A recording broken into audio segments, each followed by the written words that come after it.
पतीच्या निधनानंतर खचून न जाता जिद्दीने उभ्या राहिलेल्या एका महिला शेतकऱ्याने चंद्रपूर जिल्ह्यात आपली एक वेगळी ओळख निर्माण केली आहे।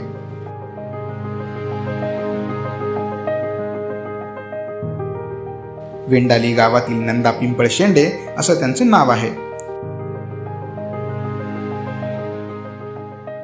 ऊस काही निघायचं नाही, बोंडळी आली होती, ते उपटून फेकून दिलं आहे। त्याच्यानंतर मी भाजीपाल्याकडे ओढलं, कापूस सोडून सोयाबीन घेतलं, सोयाबीनही नाही परवडलं। त्याच्यानंतर मला कारल्याचं उत्पन्न घेतलं, कारल्याच्या उत्पन्नापासून मला फायदा मिळाला, तेव्हापासून मी भाजीपाल्याकडे ओढलं। त्यांनी आपल्या शेतामध्ये कारल्याचं विक्रमी उत्पादन घेतलंय आणि पाहता पाहता प्रगतशील शेतकरी म्हणून त्या जिल्हाभर प्रसिद्ध झाल्या आहेत।